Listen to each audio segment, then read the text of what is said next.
Very good evening Sharebaz family. আজকে 25 June, আজকের post market অ্যানালিসিসে আপনাদের সকলকে স্বাগত।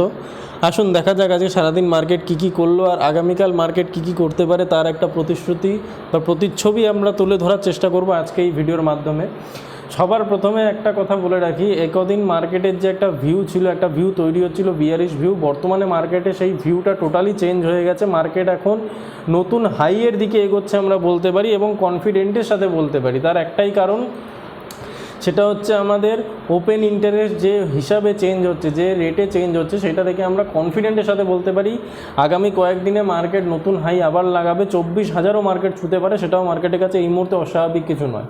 তার একটাই কারণ, বর্তমানে আপনারা দেখতে পাচ্ছেন যারা যারা কল রাইটাররা এখানে ওয়াই তৈরি করেছিল, নতুন কন্ট্রাক্টে ঢুকেছিল 23,800-তে বলুন বা আপনি 23,900-এ বলুন বা 24,000-এ বলুন, প্রত্যেকে এখন তাদের পজিশন এক্সিট করে নিচ্ছে, পজিশন স্কোয়ার আপ করে নিচ্ছে।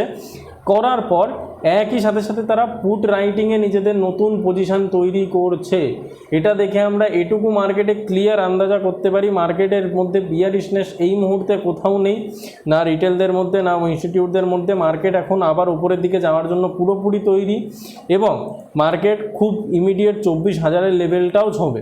তারপরে মার্কেটে একটা কারেকশন আসতে পারবে, কিন্তু এই মুহূর্তে নয়। এই মুহূর্তে মার্কেট দৌড়ানোর জন্য পুরোপুরি তৈরি। আপনারা যদি এই ওআই ডেটাটা ভালো করে রপ্ত করতে চান তাহলে কন্ট্যাক্ট করতে পারেন আমাদের স্ক্রিনের নিচে দেওয়া নাম্বারটাতে। আমাদের এখান থেকে আপনারা এই ওআই ডেটাটা শিখতে পারেন, কোনো অসুবিধা নেই তাতে।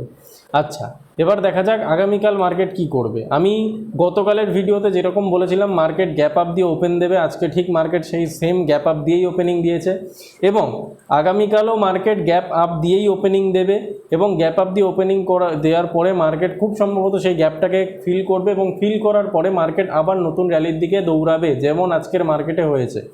মার্কেট খুব শিগগিরই 24,000-এর লেভেলটা রিচ করছে, এটুকু আপনারা জেনে রাখুন। এবং আপনারা প্রত্যেকেই জানেন আমরা প্রত্যেক দিন আপনাদের জন্য নতুন একটা করে স্টকস নিয়ে আসি, আজকেও এনেছি আপনাদের জন্য। সেই স্টকটা হচ্ছে গ্র্যানিউলস। Sorry guys, granules. যদি গ্র্যানিউলসের ডেলি চার্টটা আপনারা দেখেন তাহলে ডেলি চার্টটা আপনারা দেখতে পারবেন। ডেলি চার্টে কদিন আগেই খুব সুন্দর একটা ব্রেকআউট দিয়েছিল মার্কেট। ব্রেকআউট দেওয়ার পর মার্কেট সেই লেভেলটাকে আরেকবার রিট্রেসমেন্ট করতে আসছে। যদি মার্কেট এখানে একটা রিট্রেসমেন্ট করে তারপরে আপনারা এখান থেকে অবশ্যই গ্র্যানিউলস নিয়ে দেখতে পারেন, পড়াশোনা করতে পারেন, স্টাডি করতে পারেন। ডিসক্লেমার দিয়ে রাখি, এটা কোনো বাইং বা সেলিংয়ের ওপর নয়, ভিডিওটা জাস্ট স্টাডি পারপাসের জন্য আপনাদের আমরা প্রত্যেক দিন একটা করে স্টক দিই। আজকেও গ্র্যানুয়েলসেরও সেম জিনিস। যদি মার্কেটে গ্র্যানুয়েলস রিট্রেসমেন্ট করে এই লেভেলটাতে আবার আসে তাহলে আপনারা গ্র্যানিউল নিয়ে স্টাডি করতে পারেন। এবং যদি গ্র্যানিউলকে আমি 30 মিনিটের চার্টেও দেখি, 30 মিনিটের চার্টে দেখলে আপনারা দেখতে পারবেন খুব সুন্দর এখানে একটা প্রিভিয়াস যেখানে মার্কেটের রেজিস্ট্যান্স ছিল ব্রেকআউট নেওয়ার আগে, সেই রেজিস্ট্যান্সের সাথে এসেই মার্কেট বারবার সাপোর্ট নিচ্ছে। এবং ডেলি টাইম ফ্রেমে দেখতে গেলে রিট্রেসমেন্ট জোনটা আরেকটু নিচে রয়েছে। সুতরাং বলা যেতেই পারে মার্কেট যখন দৌড়াতে শুরু করছে, গ্র্যানিউলস এখান থেকে রিট্রেস কমপ্লিট করে মার্কেটের সাথে গ্র্যানিউলসও দৌড়াবে। এটা জাস্ট স্টাডি পারপাসের জন্য দেওয়া রইল, বাইং বা সেলিংয়ের জন্য কিছু নয়। আপনারা চাইলে এটা নিয়ে স্টাডি করতে পারেন। ওকে গাইজ, আজকের মতো এটুকুই থাক। দেখা হবে আবার আগামীকাল নতুন একটা পোস্ট মার্কেট অ্যানালিসিস ভিডিও নিয়ে এবং নতুন আরও কিছু স্টকস নিয়ে। Thank you guys.